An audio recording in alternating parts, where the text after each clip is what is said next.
లేనా సుఖైనోడు. బైబిల్లో నాకు చాలా ఇష్టమైన పదం ఏదైనా ఉందంటే అది హల్లెలూయా. ఏంటది? చురుకుగా ఉండుట గొప్ప భాగ్యం. హల్లెలూయా. నాకు కూడా సోమర్థనం ఉండేదండి, నిజం ఒప్పుకోలేదు. ఎప్పుడైనా చిన్నప్పుడు సోమర్థనం ఉండేది. మా అమ్మ కూడా లేపి లేపి లేపి లేపి అలసిపోయేది నన్ను. మర్యాదగా లేపేది, అరే శివ లేకరా అనేది ఫస్ట్ కాసేపు. ఇంకా కాసేపు అయిన తర్వాత లేకపోతే అరే శివ లేకరా అనేది కొంచెం వాయిస్ పెంచి. ఇంకా అప్పటికి లేకపోతే మూడోసారి శివగా లెగ్సావరా అని. అంత ఘాటుగా వస్తే కానీ లేచేవాడు కాదనమాట. మనం ఈ సోమర్థనాన్ని ఎలా జయించాలని చాలా కష్టం చేశారు సేవకు వచ్చిన తర్వాత. హల్లెలూయా. బైబిల్ కాలేజీలో కూడా 5 గంటలకి ఫ్యామిలీ డివోషన్ లేగాలి, చాలా కష్టం. ఒక్కోసారి సమయానికి లెక్క ఫైన్లు పడేవి మాకు.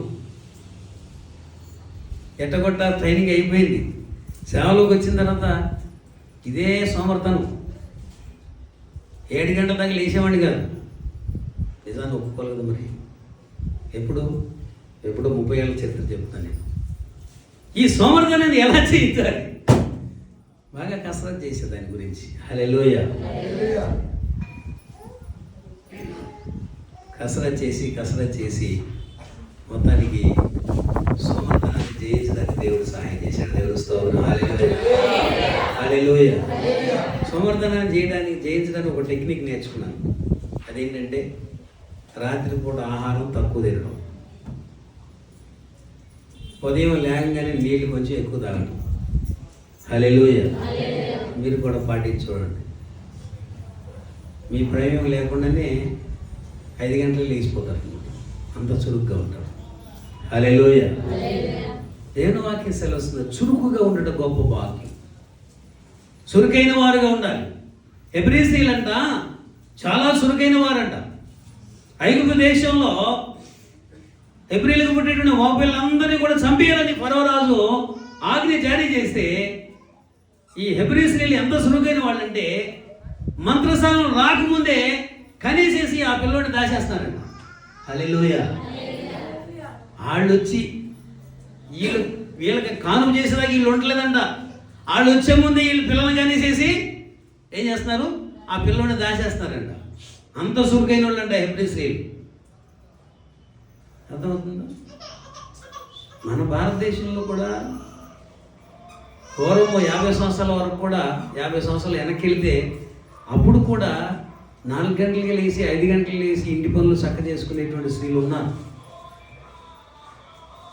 ఇప్పుడు అటువంటి వాళ్ళు చాలా తక్కువైపోయారు. ఏళ్ళ మీద లెక్క పెట్టుకోవాలి. ఎందుకంటే అన్ని సౌకర్యాలు వచ్చేసింది కదా. కష్టం తగ్గిపోయింది కాబట్టి ఏమైపోయింది? సోమర్థనం ఎక్కువైపోయింది. ఇదివరకులాగా బియ్యం కావాలంటే దంచాల్సిన పని లేదు, చట్నీ వేయాలంటే రోట్లో రుబ్బాల్సిన పని లేదు, గుండుతో రుబ్బాల్సిన పని అంతకంటే లేదు. బట్టలు ఉతకాలంటే జాడించాల్సిన అవసరం లేదు, వచ్చేసింది మిషన్.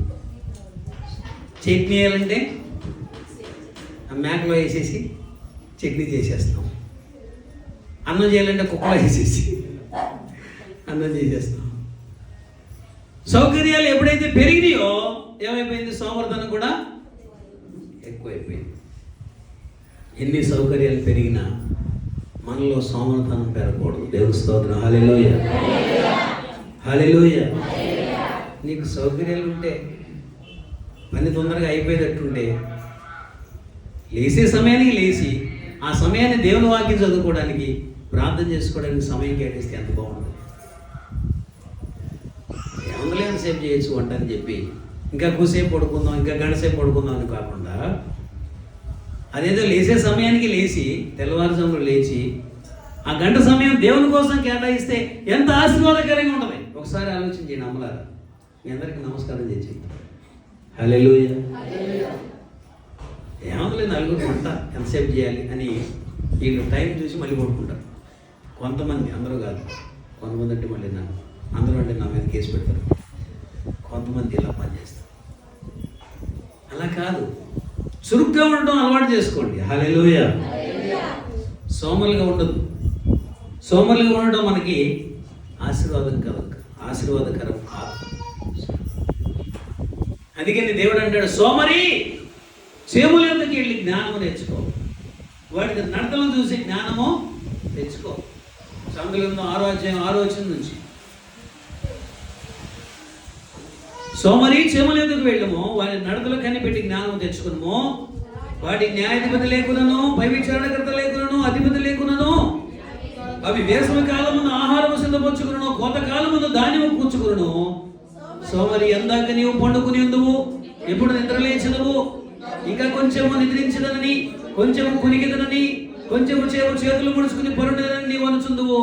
అందుచేత దోపిడిగాడు వచ్చినట్లు దారిద్ర్యం ఎందుకు వచ్చును, ఆయుధదారుడు వచ్చినట్లు లేమిని ఎందుకు వచ్చును. ఇక్కడ కూడా అంటాడు, ఆయుధదారుడు వచ్చినట్లు, దోపిడిగాడు వచ్చినట్లుగా దారిద్ర్యం వస్తుందంట, ఆయుధదారుడు వచ్చినట్లుగా లేమిని ఎందుకు వస్తుందంట.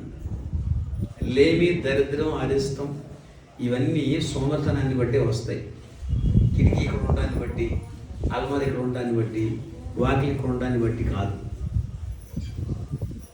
అసలైన విషయాన్ని గ్రహించకుండా ఈ కిటికీ ఇక్కడ ఉంది అందుకనే మనకు బాగలేదు, కలిసి రావట్లేదు,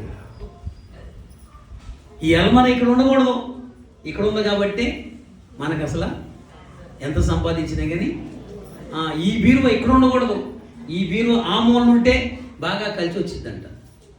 ఏం కలిసి వచ్చింది? అక్కడ ఉన్న అదే డబ్బులు పెడతావు, ఇక్కడ ఉన్న అదే డబ్బులు పెడతావు. దాంట్లో ఆ ప్లేస్ నుంచి ఈ ప్లేస్కి మారిస్తే నువ్వు పెట్టిన ₹1,00,000 ₹1,00,00,000 అయిపోతాయా? పిచ్చి మాటలు కాకపోతే, ఏమండి పిచ్చి ఆచారాలు కాకపోతే ఏమైనా అవుతాయండి? నువ్వు ఎంత పెట్టావో అంతే ఉంటే దాంట్లో దొంగలు ఎవరు తీసుకుపోకపోతే ఏంటి? అంతేగాని ఈరోజు ₹1,00,000 పెట్టి ఇదిగో ఇక్కడున్న బీరు అని ప్లేస్ మార్చి అక్కడ పెట్టండి, రేపొద్దున ₹1,00,00,000 అయిపోతాయని ఎవరైనా చెప్తే నమ్మటం ఎంత పిచ్చితనం అది.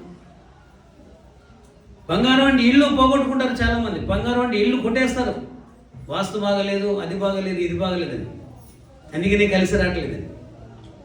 దోషం ఇళ్లలో లేదు, దోషం మనిషిలోనే ఉంది. మనిషిలో ఉన్న దోషాన్ని బట్టే నష్టాలు, కష్టాలు, అరిష్టాలు, ఇబ్బందులు వస్తున్నాయి.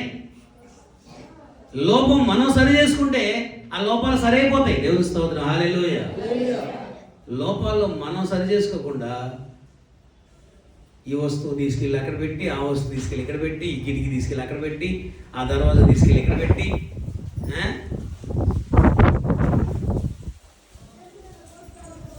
వాకిళ్ళు మార్చి, కిటికీలు మార్చి, బిరువాలు మార్చి, ఫ్రిడ్జ్లు మార్చి, ఇవన్నీ మార్చడం వల్ల ఏముండదు, వాటి వల్ల ఏం ప్రయోజనం లేదు.